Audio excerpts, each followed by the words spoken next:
On January 6, 2026, the United States stands at a historic precipice, one that is as politically significant as it is morally profound. The events unfolding today represent the culmination of over 5 years of legal battles, political wrangling, and delayed justice.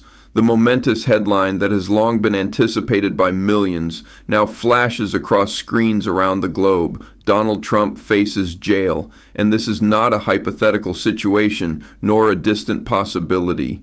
It is a reality that is swiftly taking shape in the hallowed chambers of the federal courts and the backrooms of Congress. For those who have closely followed the cascade of allegations, investigations, and lawsuits, today is the day that justice's long wait finally reaches its decisive conclusion. This essay is not merely about a man facing criminal consequences for his actions. It is about the unraveling of a political dynasty, the disintegration of a movement that once dominated the American political landscape, and the assertion of the rule of law over an authoritarian figure who sought to replace it with his own brand of power. As the countdown to Trump's potential incarceration begins, we must analyze the circumstances that have led to this moment, the broader political ramifications, and the profound implications for American democracy. The term red emergency is no accident. The phrase encapsulates the urgency and the severity of the situation that is rapidly unfolding. Judges across multiple jurisdictions are no longer content to wait. The days of endless delays, frivolous motions, and tactical stallings by Donald Trump's legal team are over. In a swift and synchronized action, the federal judiciary has taken the unprecedented step of moving forward with a fast-track protocol designed to expedite the sentencing of this former president. The courts are no longer tolerating the dilatory tactics of a man desperate to delay the inevitable. What is happening right now is nothing short of a judicial blitz. Judges in Washington, D.C. and New York have issued rulings that strip Trump of his bail conditions, signaling an end to the legal and political games he has been playing for years. Judge Chutkan, who has presided over some of the most critical cases against Trump, has effectively set a sentencing date with the unmistakable message that there will be no more delays, no more stalling, and no more escapes from accountability. This is the endgame, and the speed at which these rulings have come down is a stark contrast to the typically slow-moving wheels of justice in high-profile cases. The reasons for this sudden acceleration are clear. The legal system has recognized the threat posed by Trump's continued freedom.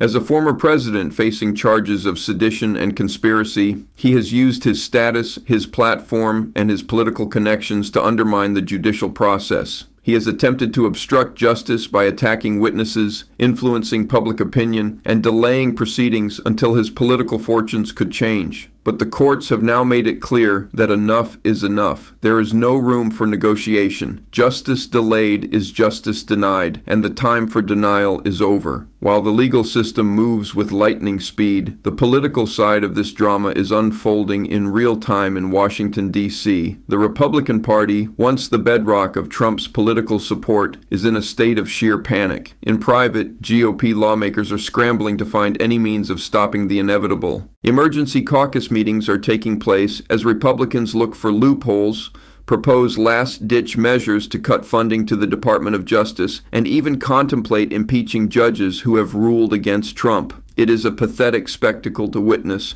The same members of Congress who once cheered for Trump and defended him against all allegations are now realizing the cost of their blind allegiance. They are running out of time, and they are running out of options. They know that if Trump is sentenced to prison, their political careers will be irrevocably tied to his downfall. For years, they have propped up a man who has exploited their party's platform for personal gain. And now they face the consequences of their complicity. But it is too late for these lawmakers. The legal train has already left the station. They are standing on the platform, clutching empty promises, while the wheels of justice move relentlessly forward.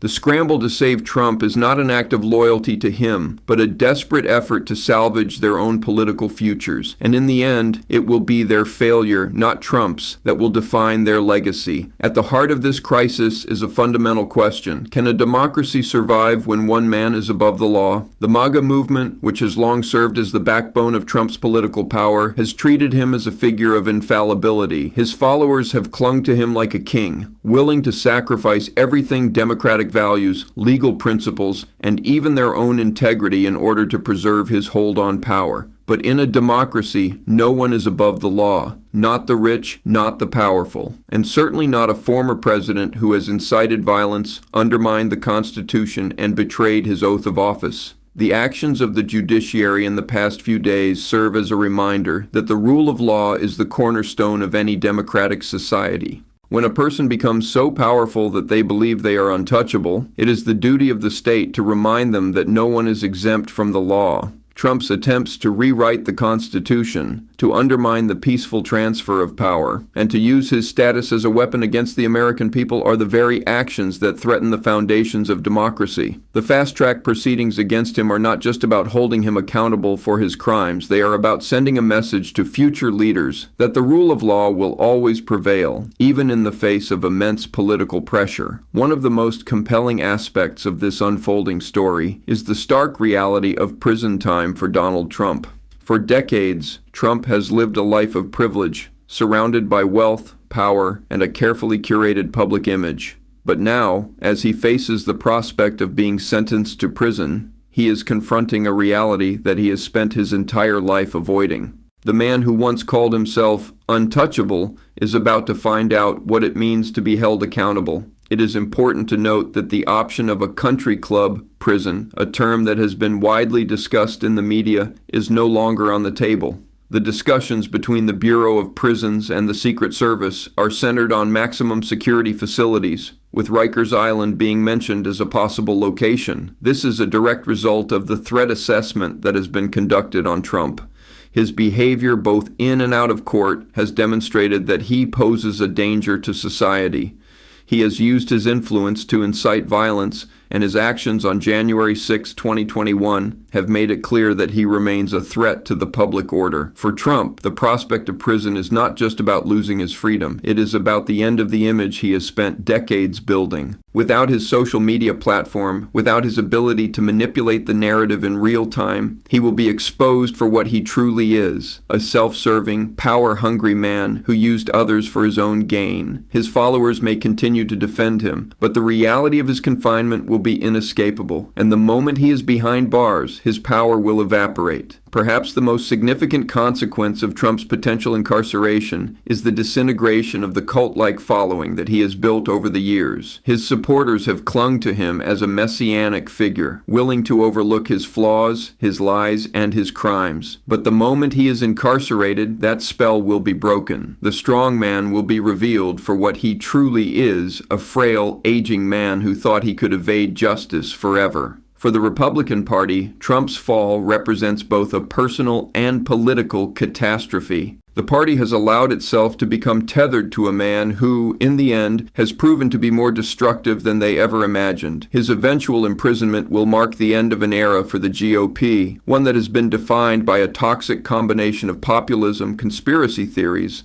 and an unwavering loyalty to a single man. With Trump out of the picture, the GOP will be forced to reckon with its own identity and its future as a political force. As we watch these events unfold, we are witnessing not just the fall of a man, but the triumph of the rule of law. For 5 years, Donald Trump has tried to outmaneuver the legal system, to bend the rules to his will, and to undermine the very foundations of American democracy. But today, that strategy is unraveling. The courts have spoken, the law has spoken, and in the end, that is what will define this moment in history. Trump may have thought he was invincible, but the reality is that no one is above the law. His eventual imprisonment will serve as a reminder to all that in America, the law applies to everyone no matter how powerful, how wealthy, or how influential they may be. And as we move into the next phase of this saga, we can take solace in the knowledge that justice will always find its way, even if it takes years to arrive. The law has finally caught up with Donald Trump, and the price for his crimes is about to be paid.